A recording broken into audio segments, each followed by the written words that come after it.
वावर आहे तर पॉवर आहे. भारतामध्ये सर्वाधिक वाद जर कुठल्या गोष्टीला घेऊन होत असेल तर ते आहेत जमिनीशी रिलेटेड असलेले वाद, प्रॉपर्टीशी रिलेटेड असलेले वाद. तुमचं नाव जरी सातबाऱ्यावर असलं तरी तुम्ही त्याचे खरे मालक होता का? नेमका याचा खरा मालक कोण असतो? या संबंधीचे वाद अजूनही आपल्याला पाहायला मिळतात आणि याच अनुषंगाने सध्या महाराष्ट्र सरकार एक नवीन कायदा पारित करण्याच्या तयारीत आहे, तो म्हणजे लँड टायटलिंग ऍक्ट.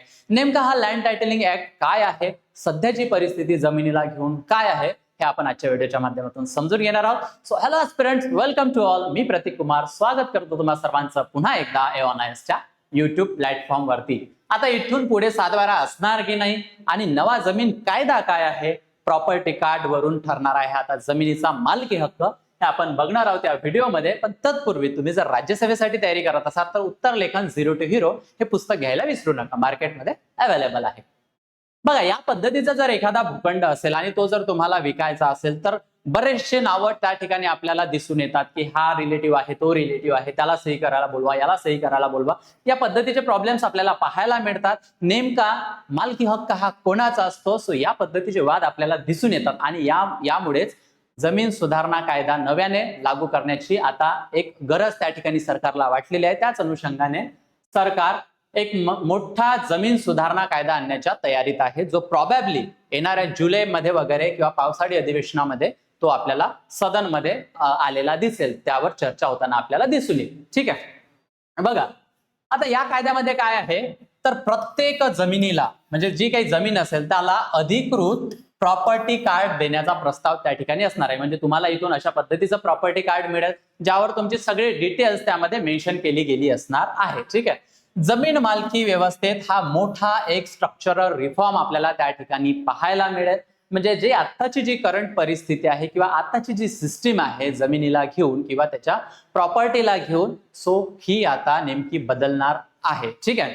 महसूल मंत्री जे आहे आपल्या महाराष्ट्र राज्याचे ते आहे चंद्रशेखर बावनकुळे आणि यांनीच ही माहिती आता दिलेली आहे आणि यांचे सोशल मीडियावर व्हिडिओ सुद्धा आपण त्या ठिकाणी बघितलेले आहे.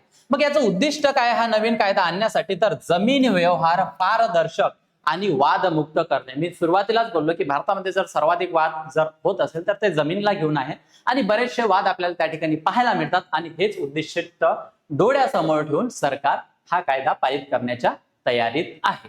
ठीक आहे. बरं, मग आता सध्याची समस्या काय आहे आणि आजची जमीन व्यवस्था कशी आहे? तर बघा, ग्रामीण भागात आपल्याला सातबारा उतारे पाहायला मिळतात. सातबाऱ्यावर बऱ्याच जणांचे नाव सुद्धा आपल्याला पाहायला मिळतात आणि जेव्हा मग जमीन हस्तांतर करायची असते किंवा जमीन विकायची असते तर बरेचसे प्रॉब्लेम आपल्याला त्या ठिकाणी दिसून येतात. शहरी भागात प्रॉपर्टी कार्ड आहेत, पण हे अनेकदा काय होतं की याची जी फायनल ऑनरशिप म्हणजे याचा जो फायनल मालक कोण आहे, खरा मालक कोण आहे, याचे काही प्रूफ त्या ठिकाणी तेवढ्या काय म्हणतात सोयीस्कर पद्धतीने आपल्याला दिसून येत नाही आणि म्हणजेच की यावर तुमचं नाव जरी असलं तरी ही तुमची अंतिम मालकी आहे का, तुम्ही त्याचे अंतिम मालक आहे का असं सिद्ध होत नाही. सो सध्याच्या परिस्थितीमध्ये आपल्याला जमिनीला घेऊन या पद्धतीचे प्रकरणे पाहायला मिळतात, वाद पाहायला मिळतात आणि यामुळे मग काय तयार होतात तर जमिनीचे वाद असू दे किंवा डबल विक्री असू दे. बऱ्याचशा जमिनी आपण अशा पाहिल्या की एकच जमीन 7-7, 8-8 जणाला विकलेली सुद्धा आपण पाहिलेली आहेत. असे एक्झाम्पल सुद्धा आपल्याला दिसून येतात. सो ही डबल विक्रीचे प्रॉब्लेम आहेत. बनावट कागदपत्र, ठीक आहे, तुमच्या फॅमिलीमध्ये जर कोणी असेल तर बऱ्याच लोकांनी असे बनावट कागदपत्र सुद्धा बनवलेले आपल्याला दिसून येतात. हे तर लक्षामध्ये. कोर्ट केसेस, तर यात चित्कार कोर्ट केसेस पडलेल्या असतात कोर्टमध्ये आणि रिडेव्हलपमेंट अडथळे. जर एखाद्या ठिकाणी डेव्हलपमेंट आणायची असेल, एखादी जर सोसायटी रिडेव्हलपलेला टाकायची असेल, सो या पद्धतीचे अडथळे सुद्धा आपल्याला त्या ठिकाणी दिसून येतात. का तर ही व्यवस्था आत्ताची त्याला फुलफिल करणारी नसल्यामुळे. ठीक आहे. आणि अजून महत्वाचं काय तर शेतकऱ्यांना कर्ज समस्या. बघा, एखादा भूखंड आहे, एखादी जमीन आहे, पण त्यावर नाव बरेच जणांचे आपल्याला पाहायला मिळतात. जमीन कसणारा कुणीतरी वेगळा असतो आणि नाव कुणाचं वेगळ्याच असतं. सो या पद्धतीनं त्या शेतकऱ्याला कर्ज सुद्धा मिळत नाही. सो या अनेक समस्या आपल्याला या ठिकाणी पाहायला मिळतात. तर सध्याची ही परिस्थिती आपल्याला दिसून येते. बरं, मग नवीन लँड टायटलिंग ऍक्ट मध्ये काय असणार आहे ते सुद्धा आपण बघून घेऊया. आता प्रत्येक मालमत्तेसाठी तुमची जी काही मालमत्ता असेल त्याच्यासाठी एक युनिक प्रॉपर्टी आयडेंटिटी म्हणजे प्रॉपर्टी कार्ड त्या ठिकाणी नव्याने तयार करण्यात येणार आहे. येते लक्षामध्ये. आणि हे सरकारी व्हॅल्युएशन नुसार तयार केलेलं असेल. म्हणजे सरकारी व्हॅल्युएशन नुसार तुमच्या प्रॉपर्टीची काय किंमत आहे हे सगळं त्या ठिकाणी मेन्शन केलेलं असणार. आणि डिजिटल व्हेरिफिकेशन, कारण तुम्हाला माहिती आहे की सगळ्या गोष्टी आता डिजिटली होत आहे. सो यामध्ये सुद्धा डिजिटल व्हेरिफिकेशन त्या ठिकाणी असणार आहे. आणि तुमच्या व्यवहारांचा जो काही इतिहास आतापर्यंत राहिलेला आहे किंवा इथून पुढे असणार आहे, हे सगळं तुमच्या त्या कार्डवर मेन्शन केलं गेलेलं असणार आहे. ठीक आहे. मग या प्रॉपर्टी कार्ड मध्ये अजून काय माहिती दिलेली असणार आहे, तर मालकाचे नाव काय आहे, तुमचं क्षेत्रफळ किती आहे, तुमचं स्थान त्या ठिकाणी कुठे येणार आहे ठिकाण, व्यवहारांची माहिती आणि सरकारी मूल्यांकन, अशा सर्व गोष्टी या प्रॉपर्टी कार्ड मध्ये इन्क्लूड केलेल्या असतील. ठीक आहे. या पद्धतीनं हा लँड टायटलिंग ऍक्ट मध्ये तरतूद करण्यात आलेली आहे. बरं, अजून एक महत्वाचं काय की यामध्ये व्हर्टिकल प्रॉपर्टी कार्ड हे सुद्धा इन्क्लूड केल्या गेलेलं असणार आहे. आता हे व्हर्टिकल प्रॉपर्टी कार्ड म्हणजे काय आहे, तर आपण मोठमोठ्या सिटीज जर बघितलं तर आपल्याला बिल्डिंगच्या बिल्डिंग उभ्या झालेल्या दिसतात आणि जमीन खाली थोडीशीच असते, पण त्यावर कितीतरी फ्लॅट्स आपल्याला पाहायला मिळतात. बरोबर. सो सध्याच्या परिस्थितीत काय की त्या जी जमिनीची जी मालकी आहे ती एखाद्या सोसायटीच्या नावावर असेल किंवा अजून काही असेल, तर त्याचे पुरावे असतात किंवा त्याची ती मालकी असते, जमिनीची नोंद असते, परंतु स्वतंत्र फ्लॅटची नोंद आपल्याला त्या ठिकाणी पाहायला मिळत नाही. येते लक्षामध्ये.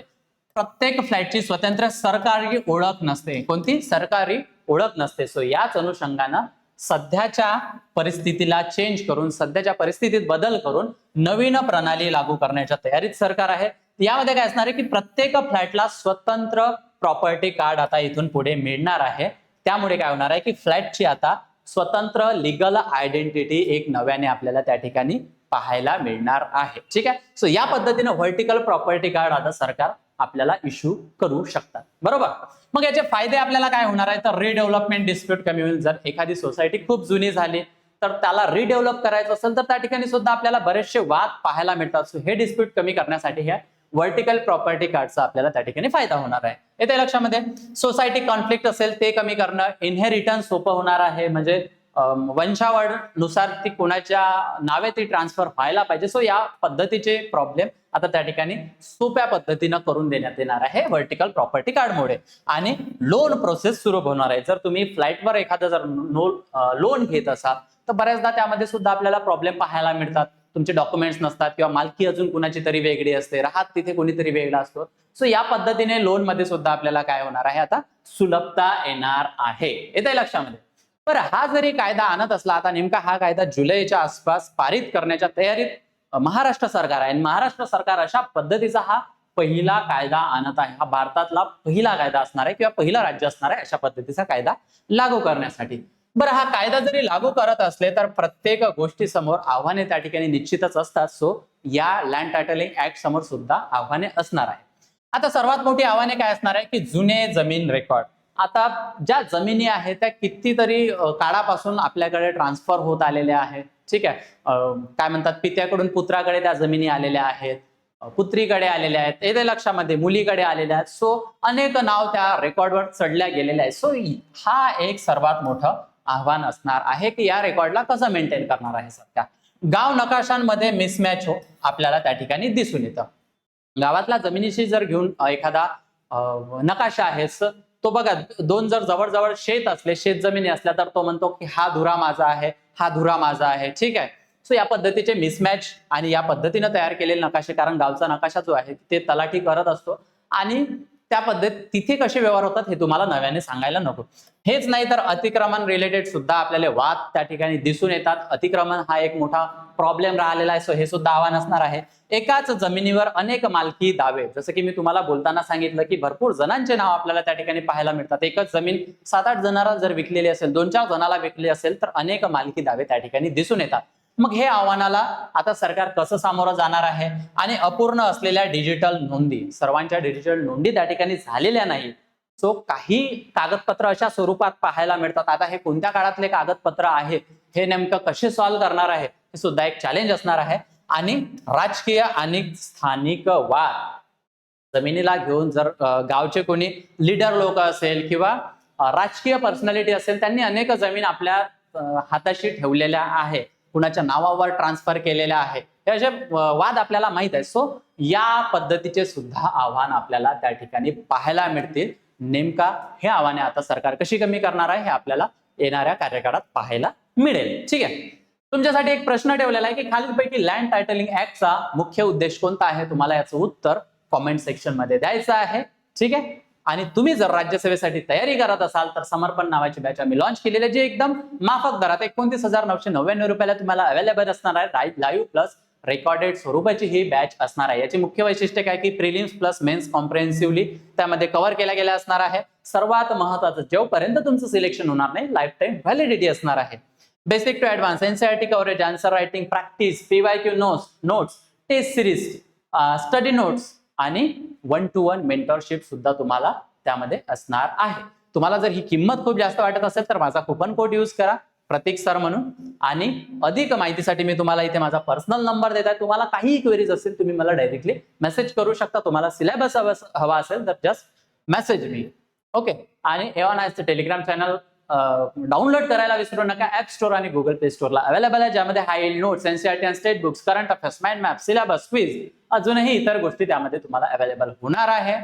पीडीएफ स्वरूपातील जर नोट्स हवे असतील तर हा QR कोड स्कॅन करायचा आहे, एव्हन टेलिग्रामला जॉईन करायचं आहे. ठीक आहे. आणि अधिक माहितीसाठी अजून मी तुम्हाला ऑफिसचा सुद्धा संपर्क देतो, गुगलला सुद्धा तुम्ही व्हिजिट करू शकता. आय होप हा व्हिडिओ तुम्हाला आवडला असेल, समजला असेल. तुम्ही मला कॉमेंट सेक्शन मध्ये सांगा. पुन्हा भेटूया एका नवीन व्हिडिओ सोबत लवकरच. थँक्यू.